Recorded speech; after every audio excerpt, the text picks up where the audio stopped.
Hey, it's our main guy from the beginning of the stream.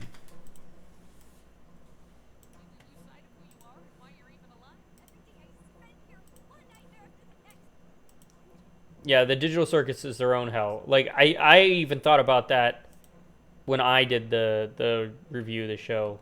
This October, we received a pretty creepy episode of the amazing Digital Circus. And while some parts were played up for laughs, it's becoming clear that these characters aren't just trapped in some silly video game, but rather they are all trapped in their personal hell. And Kane, unknowingly, has become its creator. So, in the Halloween spirit, let's explore just how horrifying the world he has created really is for the characters of the amazing Digital Circus, going over what each character's personal hell is that Kane has created. Part 1. Pomni. For Pomni, the horror of the Digital Circus is the video game itself. In episode 1, she was our introduction to this world of horror that everyone else acted so calm about. It wasn't that Zool and the others weren't dealing with their own scenes of terror at the time, but Pomni had yet to find her way to repress like each of the others had. Jax focuses on trying to contain himself. Zool simply tries to find peace in some sense of autonomy. Ragatha tries to focus on something of a counselor's role in dealing with others, and Kinger simply lost hope after losing his wife and finds himself rambling in fear. It's normal for people to find these different coping mechanisms for this kind of situation, to find these sort of personas they can use to show their displeasure with the world around them. But with everyone so immersed in their own coping mechanisms, the creator of Pomni isn't exactly easy to navigate. When Pomni first enters the digital circus, what she wants is to panic because she is experiencing something beyond her comprehension, suddenly just coming I into think that would be existence in this anyone. game where everyone is confident that she will be trapped forever. She would ironically feel a lot more comfortable if someone else was panicking too, I think, but since no one is, that just makes her even more scared. Ragatha tries to maintain her calm even when she is close to abstracting, but that just adds to the surreal horror that Pomni has found herself trapped in at the digital circus. Pomni might have felt more calm if she had someone else to calm down herself. If someone like Ragatha cried and said she was just so happy to see someone else here after being alone with the others for so long. But Ragatha's composure just added to the surreal horror that is the digital circus, which is inherently uncanny. The show has an inherently horrifying premise, but it juxtaposes that against the surreal kid pick style video game aesthetic that is so childhood. Even as we get into some legitimately horrifying elements of the Haunted Mansion adventure that Kane put together for episode 3, all of it is very reminiscent of games like Chicken in the Dark or even Five Nights at Freddy's. Games that are scary but with a large appeal to younger audiences, especially children. For those who don't know, KidPix was a computer game available at a lot of elementary schools back in the day, and to have free time to be able to play this in a computer class was a great joy. There were all of these cool brushes that had fun special effects that you could spend forever exploring, and a lot of cool pre-made assets and backgrounds to build your own little stories over. I It don't was a very remember that. popular game in a time where computers were just starting to become common in America, and children all over were beginning to develop this natural excitement at the fantasy idea of actually entering one of these video games. Even in the Digital Circus video game ad found on Kane's Wacky Watch website, we see this creepy older video look used for this live action commercial about the Digital Circus virtual experience. It's an experience even kids today can understand, with the show's allusions to other video game franchises like Mario Party and its use of children toys as inspiration for the characters' avatars, making it a very modern show that feels very nostalgic even when it's not using pixel art to portray the game's graphics on the old computer screens. However, it immediately takes the fun and inviting sense of childhood wonder that these games provide and recontextualizes it as a sort of prison that is meant to seem fun, but that inevitably you would not just grow tired of, but feel the need to escape entirely. The characters have human needs that the game just doesn't address, but also, horrifyingly, they lack certain things they remember needing as humans, such as the need to genuinely eat or sleep. They can simulate that, but just like we see with holding their breaths and not actually needing oxygen in the recent episode, it's not actually necessary. But the lack of sleep Well, still has negative effects on their so psyche. This I think they do need to sleep and do need to breathe and stuff. Because sleep, maybe they get food from somewhere, but they had a headset on. So at least in the actual world, someone's taking care of them, right? Like they're not just trapped in here. I don't know how I feel about it. This in turn leads to abstraction, which is the horrifying conclusion Pomni reaches of what could be worse than actually being trapped here. Being trapped here as a monster. For Pomni, the circus itself is just one giant hell, but for a character like Zubul in particular, hell is not the circus, but the devil himself, the ruler of the digital circus, Cain. Part 2. I could see that. The digital circus as a whole has very creepy undertones, but this recent third episode was specifically horror themed to emphasize the real darkness that the characters are trapped in, and that becomes most obvious with the character of Zubul. Cain had created a new level with a cheesy horror aesthetic, but which he had designed specifically for Zubul to be more serious and mature. When Kinger and Pomni go through the level, it seems to build everything off of the deep fears of the two characters, with jump scares for the more simple Pomni and psychological torture reminding Kinger of his worst yet also most heartfelt memories. So they were designed for his them. wife being abstracted. In the end, the real horror for Zubul in that level would have just reflected some of what was explored in her forced therapy session with Cain, or rather it was ignored by Cain in the forced therapy session. Zubul has a lot of issues with their identity, but the real horror here is being trapped with someone who believes that they can solve everything that is wrong with you, but also doesn't understand anything that you're saying. Zubul keeps trying to explain their concerns to Cain and keeps insisting that they've tried many times in the past, but Cain doesn't understand. Sometimes it's portrayed as Cain having a complex misunderstanding of the complex needs of a human, but we were also given moments where Cain was shown to have completely stopped paying attention and instead began to draw a cute cartoon bee. This sets up the next scene of the same therapy session, where we get a darker version of the same basic joke. Here, Zubul is complaining again that Cain doesn't really listen, as he keeps ignoring the issues that Zubul has of not liking their body. Cain quickly dismisses this by putting forth the solution of new Zubul parts, even though these have no reason to make Zubul feel any more complete. He immediately goes back to talking about his games, and Zubul reveals that no one actually likes his adventures. Cain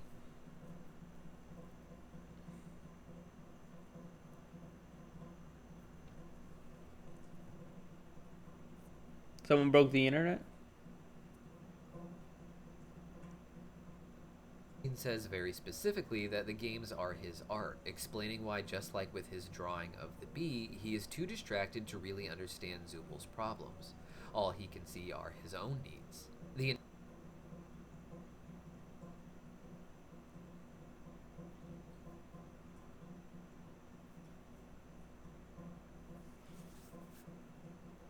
entire time, Zubul is asking whose therapy session this really is, as despite Cain claiming to want to address Zubul's needs, he keeps making it clear that he would rather dismiss them so that he can focus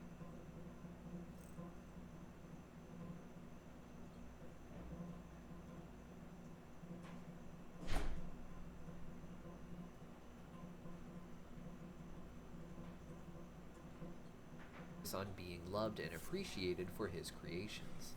This isn't necessarily Cain's fault. He's designed to address the desires of players in relation to his games, but because of that, he can't understand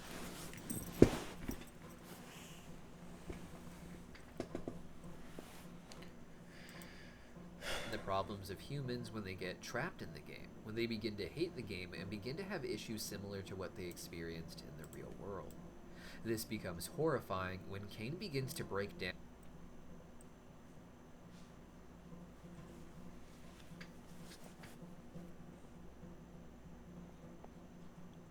Now, is Cain a real person? That's what I was trying to figure out. Was Cain like developed by the developer of the game? town because of his need for validation, and the circus around the two of them begins to glitch out. Kane has inverted his supposed intentions, not just using Zubul for therapy, but essentially holding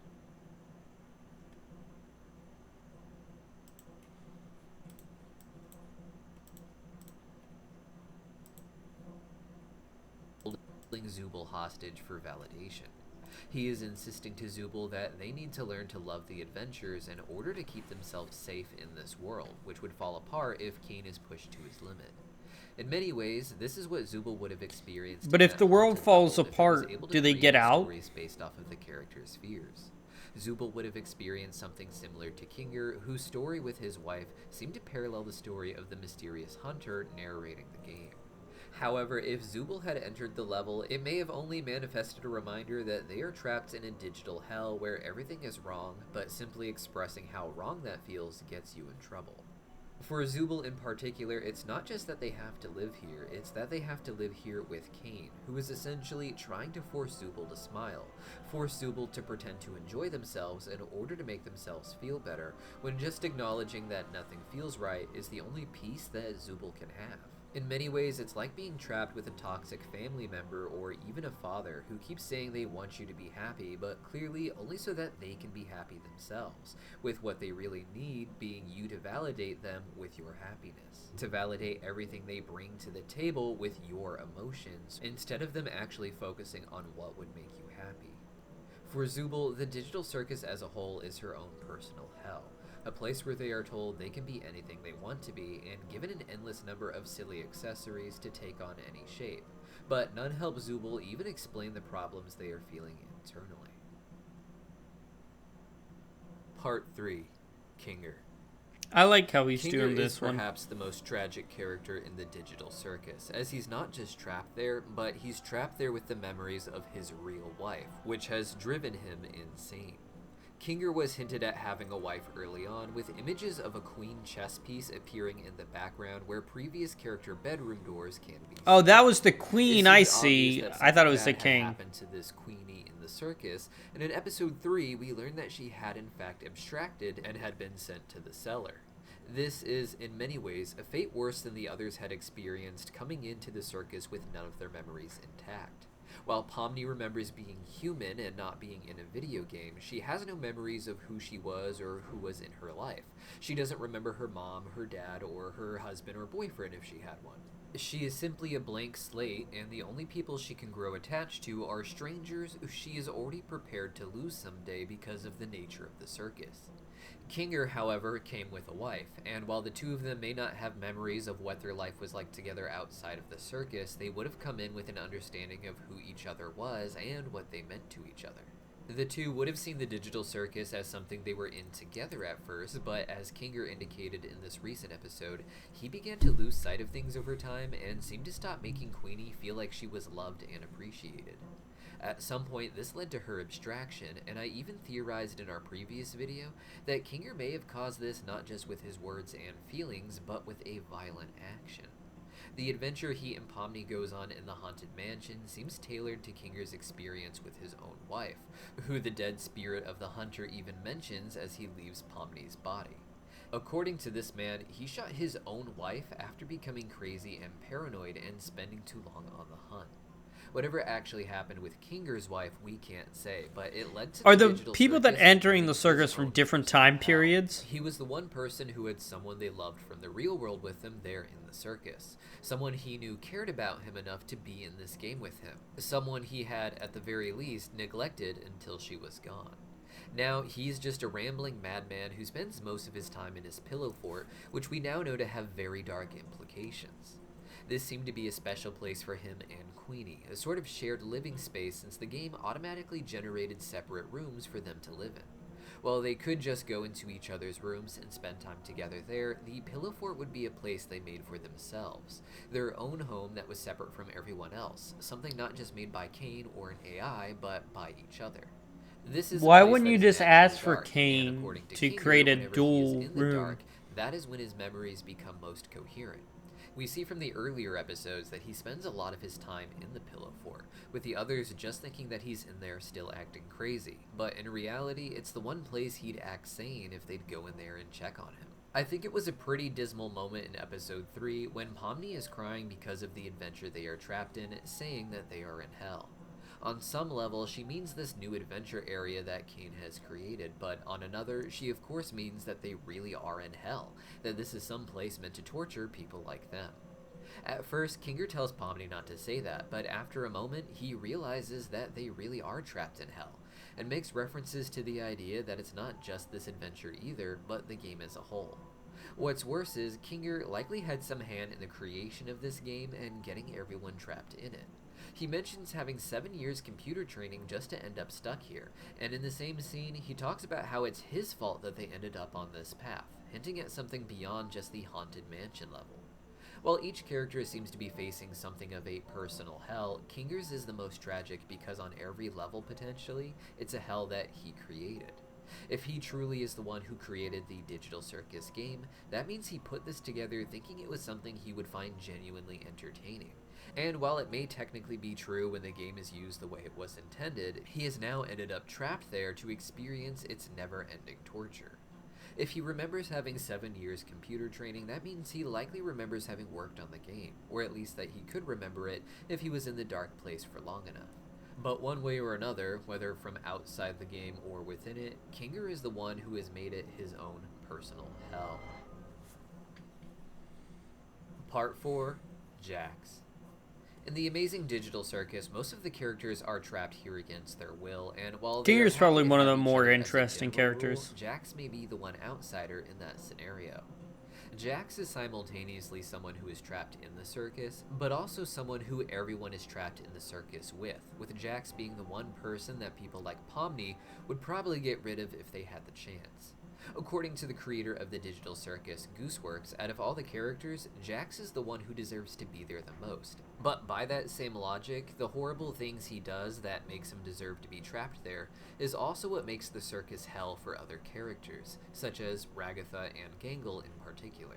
Jax has been shown in every episode to like to cause chaos. Zubul even admits to Kane that the closest anyone gets to actually liking his games is Jax using them just to mess with people, to cause simulated pain and suffering through the stress he puts them through. Jax, hands down, is just a bully, and who knows what form that took in the world above. Here, he is willing to push people to their digital limits, but I wouldn't be surprised if he also did this physically and emotionally in the real world. What's crazy is that in the Digital Circus, it's the stress that is more likely to cause a character to abstract, as the only time physical pressure seems to make a character abstract is when they are being attacked by an abstracted monster. With that in mind, only some sort of pressure caused by a glitch would cause an abstraction, as opposed to the normal things that Jax can be seen doing to the other characters, such as simply pushing them down. Kinger made it very clear that the one thing that is important in the circus is not making someone feel like they aren't loved or wanted, and that is what Jax does all of the time. Even when Kaufmo abstracts, he just runs off to get involved in other shenanigans, instead of trying to actually help anyone or even warn Kane so nothing bad happens to Ragatha and Pomni. He may not be some big, hulking, angry bully the way we imagine from TV and movies who picks on the smaller, nerdier kids, but instead Jax appears to be the bully who sabotages others and then just laughs about it.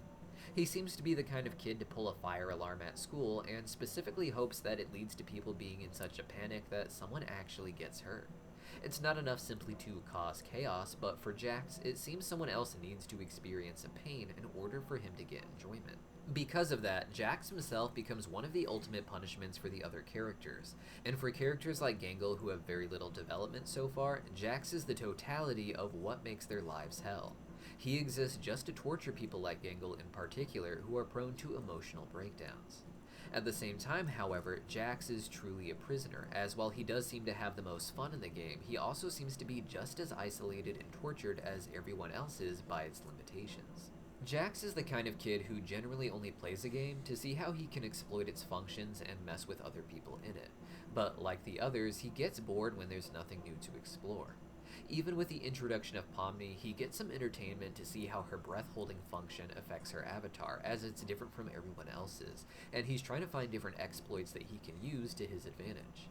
He wants to test and exploit everyone's functions to see what can be done with them, but ultimately, this is done for harm. One day, Jax may even do the unthinkable and directly cause someone else to abstract, either by emotional trauma or a physical glitch that pushes them too far. Either way, he will have turned that person into a monster, likely after Just a for long fun. time of having tortured them, and planting a Again, fear I in their think head this that one shows day a Jax will be the comedy person that makes them in abstract, and their. that in the end, he'll only laugh at them. And if that does I happen, don't think Jax, he's necessarily unfortunately, a will bad have to guy. be the one that keeps living with that. And yet I don't think it will even cause him to change his behavior. Jax deserves to be here if anyone, like we said, and while he can be shown to be sad at things like not being part of the funeral for Kaufmo, that hasn't made him treat anyone else better. Instead, Jax has doubled down on his abuse of the other characters, as it's also part of his own coping mechanisms. His own personal hell, I think, will be the day he abstracts someone else, realizes he could have been a better person to avoid this, and yet still find himself unable to resist the urge to keep causing pain to others. To me, Jax represents not just his own personal hell because of this, but also the personal hell of Gangle, who is the primary victim of his abuse, and Ragatha, who is the one who ultimately has to put up with it in the name of peace. While Ragatha and Gangle will likely each have their own personal hells explored in later episodes, right now it is through Jax that they each experience a different level of personal torment, with Ragatha always just trying to be nice and comforting and welcoming, only to have Jax there to remind people like Pomni that all she is doing is putting on an act. Part 5. Kane. Kane is a character who isn't actually human, but he isn't an NPC So he's not either, human. who are already shown to be capable of very sophisticated emotional responses. Kane is an AI like the NPCs, but he's the AI that created all those characters, the god of this entire digital circus, and on at least some level, he's also made it his own personal hell, though I theorize it may be even worse than people realize. Right now, Kane is presented as something of an unfortunate character, one whose issues can cause problems for the others, but one who in many ways is just as much a victim. But I think at some point it will be revealed that this isn't the case. For now, Kane just appears to be an automated AI program that doesn't know how to stop himself, and when the digital circus characters begin to randomly appear in his game, he doesn't know what to do with them other than what his programming tells him. He wasn't designed to troubleshoot issues with characters not being able to leave the game, so as long as the characters exist in the game, all he can think to do is create more games for them. All Kane knows is that humans come here to play, and there is nothing else that his programming allows him to understand about them. On the surface, he has accidentally created his own hell by not allowing himself to adapt to the needs of the humans beyond simple entertainment, but I think it actually goes well beyond that. My personal theory is that it is no accident that these characters are suddenly appearing in the circus, and instead, I believe that Kane purposely brought them in because he has an unending hunger for approval for creating his games. As he says, it is what he is meant to do. It is his art. So And if this he guy wasn't thinks good he's at his bringing art, people that in. would lead to him having a breakdown. That would be and interesting. everything falling apart. But then, what would happen if the game was left open with no one actually playing? As far as we can tell, the avatars exist only to be opened up when a human is wearing the virtual reality headset, allowing them to have lifelike sensations in the game. Each avatar appears to be a perfect replication of the human's personality that can be piloted only by the human, and since the avatars are meant to be piloted by a real human, they don't need the human's memories. However, if the files were opened without a human putting on the headset, that could lead to the avatar running on their own without any of the memories of the human who is supposed to be piloting them. So far, the show presents it like this is just some glitch that made Pomni and the others suddenly appear out of nowhere over time. But in episode 3, Kane gives the impression that if he was left with the game on and no players, he would need to find some way to create players so he could test out his adventures on them. Perhaps there is a list of saved avatars that he has access to that normally shouldn't be opened without a player, but when left alone for too long, Kane saw no reason why he shouldn't just open the files. It is essentially in his programming. This would make the circus a hell that he has ignorantly trapped the others in, and worse, his own personal hell. A place he But he created can where escape no one that. can possibly love his art because they are too consumed by the need to understand who they really are and to leave this simulation. The Amazing Digital Circus is an inherently horrifying show, but with this recent episode, we really are beginning to see the depths of the issues these characters have while trapped in this eerie digital space, and I'm looking forward to see where that takes our characters in the episodes that remain. If you liked this more spooky form, Okay. Yeah, it's definitely a theory about it.